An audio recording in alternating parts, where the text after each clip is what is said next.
कल्याणपुरी गांव में कैलाश नाम का किसान रहता था। कैलाश के परिवार में उसके अलावा उसकी बेटी रहती थी। उसकी बेटी का नाम सीमा था। कैलाश बहुत ही मेहनती और ईमानदार था। बस थोड़ी सी ज़मीन में खेती कर अपना और अपने परिवार का पेट पालता था। कैलाश ने 3-4 माह में फसल उगाई और उन्हें बेचने साहूकार के पास गया। साहूकार जी, इस बार फसल अच्छी हुई है, कीमत भी अच्छी मिलेगी ना? साहूकार बोले। कीमत तो उतनी ही मिलेगी जितनी तुम्हारी फसल हो। कैलाश ने साहूकार से रुपए लिए और उदास चेहरा लेकर घर वापस आ गया। पिता को उदास देखकर सीमा ने कहा, क्या हो गया पिताजी, आप परेशान क्यों हैं? क्या बताऊं बेटी, इतनी कम ज़मीन में कैसे गुजर बसर करेंगे? घर कैसे चलेगा? 2 वक्त के खाने का सोचना पड़ता है और अभी तक तुम्हारी शादी के लिए भी कोई गहना लत्ता जोड़ नहीं पाया हूँ। बेटी कहती है, पिताजी आप परेशान मत होइए, आप राजा के पास जाइए, वह हमारी इस समस्या का कोई न कोई समाधान ज़रूर निकालेंगे। बेटी की बात सुनकर कैलाश के मन में उम्मीद की थोड़ी सी किरण जगी। वह अगले ही दिन राज दरबार में पहुंचा। महाराज को मेरा प्रणाम। राजा, कौन हो तुम और क्या चाहते हो हमसे? महाराज, मेरा नाम कैलाश है। मैं आपके राज्य का एक गरीब किसान हूँ। मेरे पास खेती करने के लिए बहुत कम ज़मीन है। उस पर जो फसल होती वह हमारे परिवार के लिए पर्याप्त नहीं है। महाराज, मैं बहुत परेशान हूँ, मेरी मदद करें। महाराज, मैं आपके आगे हाथ जोड़ता हूँ। राजा कहता है, ठीक है, मैं तुम्हें अपनी ज़मीन का एक हिस्सा देता हूँ। तुम उस पर खेती करो और जो फसल होगी वह तुम्हारी होगी, लेकिन वह ज़मीन हमारी ही रहेगी। किसान कहता है, आपका बहुत बहुत धन्यवाद महाराज। अगले दिन किसान खेत जोतने लगा। उसका हल एक कठोर चीज से टकराया जिसे कैलाश डर गया। कैलाश ने कहा, अरे भगवान, यह क्या हो गया मेरे से? कहीं कोई नई मुसीबत तो नहीं आ गई? कैलाश ने उस जगह खुदाई की और उसको वहाँ पर सोने की ओखली मिली। कैलाश यह देखकर बहुत खुश होता है। अरे वाह, सोने की ओखली! मेरी तो किस्मत खुल गई, मेरी सारी गरीबी दूर हो जाएगी। नहीं नहीं, यह सही नहीं है। इस ओखली पर महाराज का हक है। मैं इसे कल महाराज को लौटा दूंगा। कैलाश ओखली लेकर घर आया। कैलाश के हाथ में ओखली देकर सीमा ने कहा, पिताजी, आपको यह सोने की ओखली कहाँ से मिली? बेटा, यह मुझे खेत जोतते हुए मिली। जब मैं हल जोत रहा था तब यह मेरे हल में टकराई और जब मैंने खुदाई करी तब यह मुझे मिली और इसे कल वापस महाराज को लौटा दूंगा।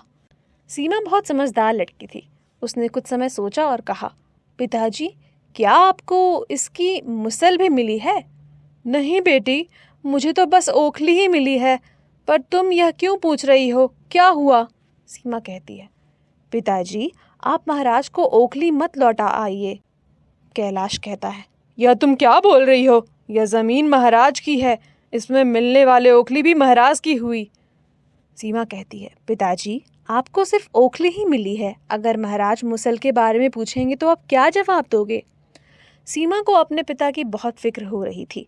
उसने सोचा कि कहीं पिताजी कोई मुसीबत में न पड़ जाए, परंतु कैलाश बहुत ईमानदार था। उसने कहा, हम इससे महाराज को लौटा देंगे और मैं महाराज को सब बता दूंगा कि मुझे सिर्फ ओखली ही मिली है। अगली सुबह कैलाश उठा और ओखली लेकर महल पहुंच गया।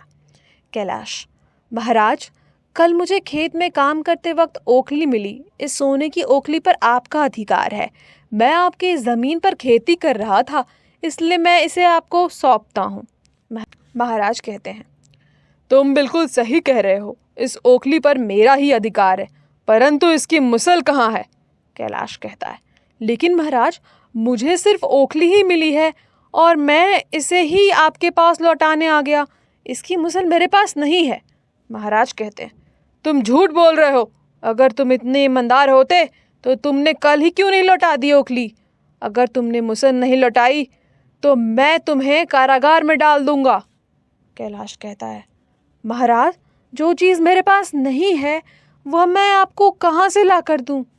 बेचारा कैलाश सोने की मुसल कहाँ से ला कर देता। वो बहुत रो रहा था। उसने राजा को समझाया, पर राजा ने उसकी एक न सुनी और उसे कारागार में बंद करवा दिया। उधर सीमा अपने पिता के इंतज़ार में बैठी सोच रही थी, न जाने उन्हें क्या हुआ होगा, कहीं कोई नई मुसीबत में न पड़ गए हों। तभी गांव का एक आदमी उसे खबर देता है कि उसके पिता को मुसल की चोरी के इल्ज़ाम में कारागार में बंद कर दिया गया है। यह सुनकर सीमा बोली, पिताजी, आपने मेरी बात मान ली होती। कारागार में कैलाश के साथ बहुत बुरा बर्ताव किया जा रहा था। उसे खाना पीना कुछ नहीं मिल रहा था, जिसकी वजह से कैलाश बहुत कमज़ोर हो गया था और कैलाश हर वक्त एक ही बात बोलता रहता, काश मैंने अपनी बेटी की बात मान ली होती, काश मैंने अपनी बेटी की बात मान ली होती तो मुझे यह दिन कभी न देखना होता। एक दिन राजा उसे यह बोलते हुए सुन लिया और उसे अपने पास बुलाकर पूछा, यह तुम क्या बड़बड़ाते रहते हो?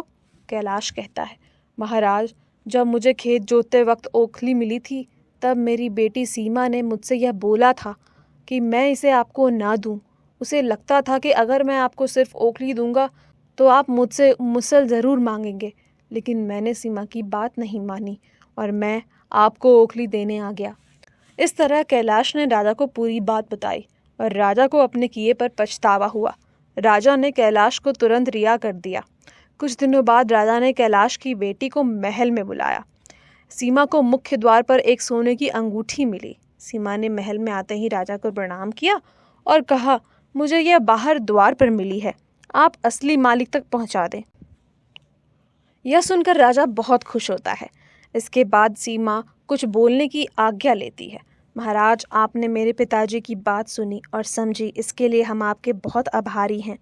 मेरे पिताजी बहुत ईमानदार हैं, उन्होंने आपसे झूठ नहीं बोला। मेरे पिताजी को कोई मुसल नहीं मिली थी। महाराज कहते हैं, मुझे पता है तुम्हारे पिता बेकसूर हैं, इसलिए तो मैंने उन्हें रिहा कर दिया। दोनों बाप बेटी की बुद्धिमत्ता और ईमानदारी को देखकर राजा बहुत खुश हुए और उन्होंने सीमा को राज खजाने की मंत्री बना दिया और कैलाश और सीमा को रहने के लिए बहुत अच्छा घर भी दिया। अब दोनों के पास सभी सुख सुविधाएं थी।